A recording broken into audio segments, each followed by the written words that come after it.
Pagbasa mula sa mga gawa ng mga apostol. Pinagpala ng Diyos si Esteban at pinagkalooban ng kapangyarihan, kaya't nakakagawa siya ng maraming kababalaghan at himala sa harapan ng madla. Minsan, nakipagtalo sa kanya ang ilang kasapi ng sinagoga ng mga pinalaya na binubuo ng mga Hudyong taga-Cirene, Alejandria, Cilicia at Asia. Ngunit wala silang magawa sa karunungang kaloob ng Espiritu kay Esteban. Kaya lihim nilang sinulsulan ang ilang lalaki na magpatotoo laban sa kanya ng ganito. Narinig naming nilalait niya si Moises at ang Diyos. Sa gayon, naudyo nilang magalit kay Esteban ang mga tao, ang mga pinuno ng bayan at ang mga tagapagturo ng kautusan. Siya'y sinunggaban nila at dinala sa Sanhedrin. Nagharap sila ng mga sinungaling na saksi laban kay Esteban. Sinabi nila, ang taong ito ay walang tigil ng pagsasalita laban sa banal na templo at sa kautusan ni Moises. Narinig naming sinasabi niya na ang templo raw ay gigibain nitong si Jesus na taga Nazaret at papalitan ang mga kaugaliang ipinamana sa atin ni Moises. Si Esteban ay pinagmasdang mabuti ng lahat ng nakaupo sa Sanhedrin at nakita nila na ang kanyang muka ay parang muka ng anghel.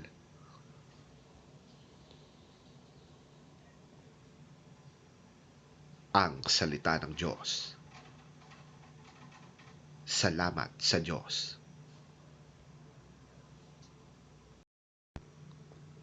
Ang mabuting balita ng Panginoon ayon kay San Juan.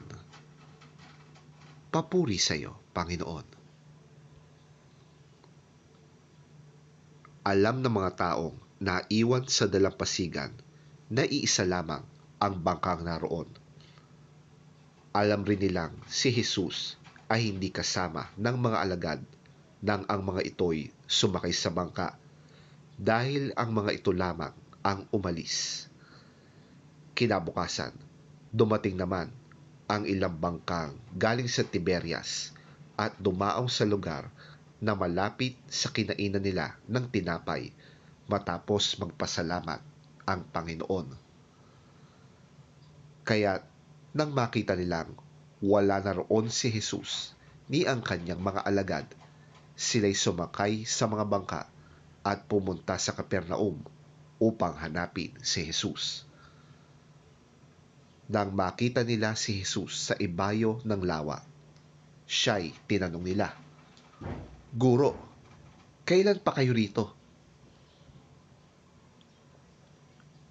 Sumagot si Jesus, pakatandaan ninyo, hinahanap ninyo ko, hindi dahil sa mga himalang nakita ninyo, kundi dahil nakakain kayo ng tinapay at nabusog.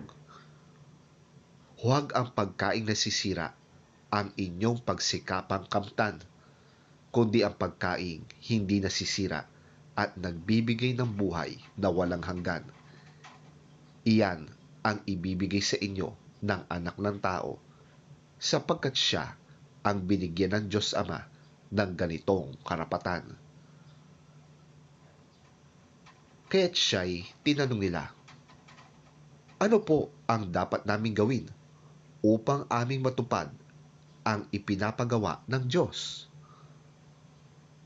Ito ang ipinapagawa sa inyo ng Diyos. Sumampalataya kayo sa sinugo niya. Tugon ni Jesus.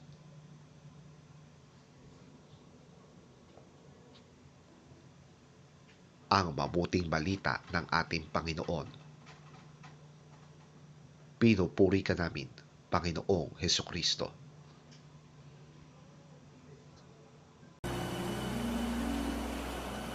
Next day, the crowd which had stayed on the other side of the lake realized that there had only been one boat there. They knew that Jesus had not gone in it with his disciples, but that they had left without him. Other boats, which were from Tiberias, came to shore near the place where the crowd had eaten the bread after the Lord had given thanks. When the crowd saw that Jesus was not there, nor his disciples, they got into those boats and went to Capernaum, looking for him.